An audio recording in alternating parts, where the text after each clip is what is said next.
सवाल यह है कि 9 सीटों को लेकर आपने अपना एक बड़ा दांव चल दिया है, क्योंकि मध्य प्रदेश, हरियाणा, हर जगह आपको कांग्रेस पार्टी ने किनारे कर दिया था।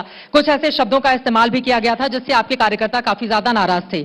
लाल टोपी आपकी पहचान है, आपकी पार्टी की पहचान है, लेकिन लाल आंखें आप कांग्रेस पार्टी को दिखा रहे हैं और जैसे को तैसा वाले अंदाज में उत्तर प्रदेश में एक भी सीटें नहीं देकर, कहां वो 5 मांग रहे थे, कहां आपने उनको शून्य पर लाकर खड़ा कर दिया। सबसे पहले समाजवादी पार्टी ने यही कहा था, चलो भाई देखो अब मैं क्या करता हूं, और उसी पर आज भी हम लोग काम कर रहे हैं कि सवाल सीट का नहीं, सवाल जीत का है।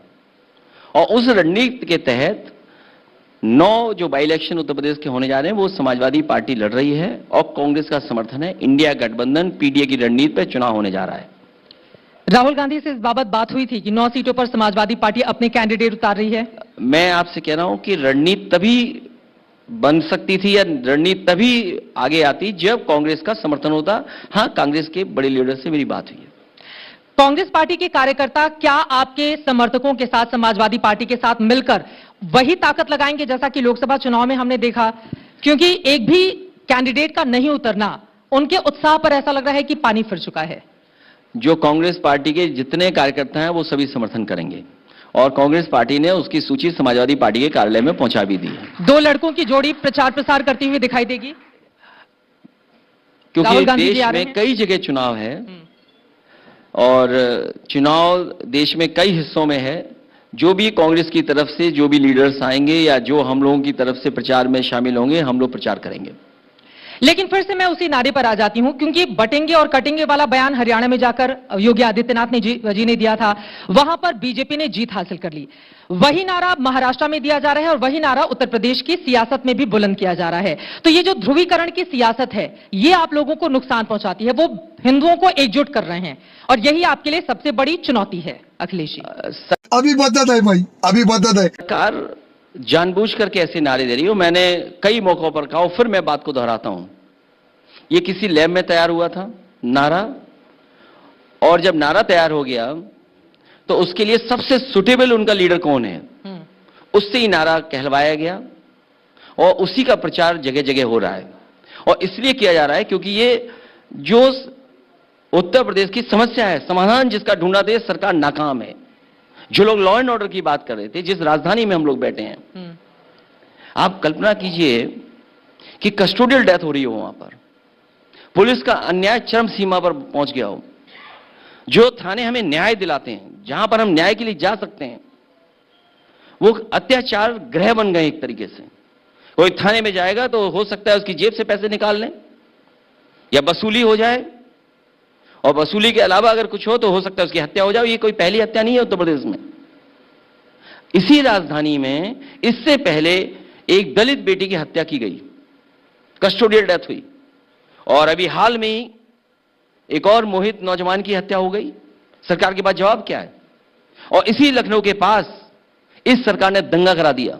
यही नहीं, अभी और सुनिए। जो लोग जीरो टॉलरेंस की बात करते थे, दूसरों पे आरोप लगाते थे, वो सरकार खुद शामिल हो रही है दंगे में। जिस सरकार को सब कुछ पता था, क्या सरकार का इतना फेलियर हो सकता है, इंटेलिजेंस का इतना फेलियर हो सकता है कि उन्हें पता ही नहीं होगी क्या होने जा रहा है? कभी भी प्रोसेशन निकलता है, थाने स्तर पर बैठक होती है, लीडर्स के बीच में बैठक होती है, रूट तय होता है। उसके बाद बहराइच में घटना हो गई, राजधानी में तो हुई कस्टोडियल डेथ। अभी जौनपुर में रुकने का नाम नहीं ले रहा। एक बिन समाज के नौजवान की हत्या कर दी पुलिस ने, पीट पीट करके हत्या कर दी। और केवल यही नहीं, उत्तर प्रदेश में मुरादाबाद हो, मेरठ हो, कई जिलों से लगातार सूचनाएं आती हैं। समाजवादी पार्टी के लोग पहुंचते हैं, उन परिवारों की मदद करते हैं। इसलिए ये बातें मैं कह रहा हूं, क्या सरकार के पास जवाब है कस्टोडियल डेथ के लेकर के? और फिर जो लोग ये कहते हो कि कानून व्यवस्था हमारी बेहतर है, जीरो टॉलरेंस है, मंगेश की हत्या कर दी आपने, और उस हत्या की बैलेंस के लिए आपने क्या किया? एक क्षत्रिय परिवार के नौजवान की भी हत्या कर दी और कहते हैं हम बैलेंस कर रहे हैं। क्या इनकाउंटर में बैलेंस करेंगे आप? तुम्हें शर्म है? कुछ शर्म आया है? हत्या करके कौन सा बैलेंस आप कर रहे हैं? क्या जवाब है सरकार के पास? एनकाउंटर के सवाल पर मैं आऊंगी, लेकिन आज सुबह जब मुख्यमंत्री जी इस मंच पर आए थे, उनकी ओर से कहा गया कि हमने उत्तर प्रदेश को दंगा मुक्त, अपराध मुक्त कर दिया है, और इसी से आप लोगों की बेचैनी बढ़ी हुई है क्योंकि जनता का समर्थन बीजेपी को मिल रहा है। ये मैं नहीं कह रहा हूं, लखनऊ के जितने भी अखबार हैं, जितने भी मीडिया चैनल्स हैं, सबने कवर की स्टोरी कि किस तरीके से मोहित पांडे को मारा गया। उसके परिवार का यह भी आरोप है कि जब मोहित पानी मांग रहा था तो पुलिस के लोगों ने उसे पानी नहीं दिया, उसकी जान चली गई। इसका कोई जवाब उस सरकार के पास तो बताएं। इससे पहले एक और गौतम, उसकी हत्या हुई थाने में, पीट पीट करके जान चली गई। उसमें पुलिस ये कहती है कि क्योंकि वो ताश गड्डी जुआ चल रहा था। परिवार का आरोप दूसरा है। आप बताइए, त्योहार है, त्योहार पे क्या लोग प्ले कार्ड्स नहीं खेलते? क्या उसको जुआ मान लिया जाएगा? और फिर जो जीरो टॉलरेंस वाले लोग हैं जो कहते दंगा नहीं हो रहा, फिर उनको पुलिस पे क्यों कार्रवाई करनी पड़ी? बहराइच के दंगे में जो पुलिस पे कार्रवाई हुई वो किसकी नाकामी है? उन्हीं का विधायक लिख करके दे रहा है बीजेपी के लोगों को कि बीजेपी के ही कार्यकर्ताओं के खिलाफ एफआईआर हुई। इसलिए मैं कहना चाहता हूं, ये बीजेपी के लोग बीजेपी के से बेहतर कोई नहीं जानता। बीजेपी बचाने वाली दल नहीं है, बीजेपी फंसाने वाला दल है। बहराइच को वो दंगा मानने को तैयार नहीं है। कोई सेंस है इस बात की? अगर आप भी नहीं मानोगे तो मैं क्या किससे स्वीकार करूं? और आपको भी सावधान रहना चाहिए। ये गंगा मां से झूठ बोलते हैं। आपका एक चैनल गंगा भी है, उसका भी एबीपी गंगा नाम है, तो सोचिए क्या बोल के चले जाएंगे आपके सामने, जो मां गंगा से झूठ बोलते हैं।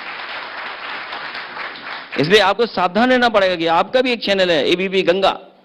लेकिन अब मैं आ जाती हूं, जिस बुलडोजर को लेकर सुप्रीम कोर्ट ने भी अपनी बात कही थी और एनकाउंटर को लेकर भी बहुत सारे सवाल, लेकिन इसी उत्तर प्रदेश का एक हिस्सा ऐसा है जो सरकार के समर्थन में इसको लेकर खड़ा हो जाता है और उसी वजह से बीजेपी के कार्यकर्ता उत्साहित रहते हैं। जगह जगह बुलडोजर, हमने यहां तक देखा है कई जगह शादियों में दूल्हा भी बुलडोजर पर जा रहा है।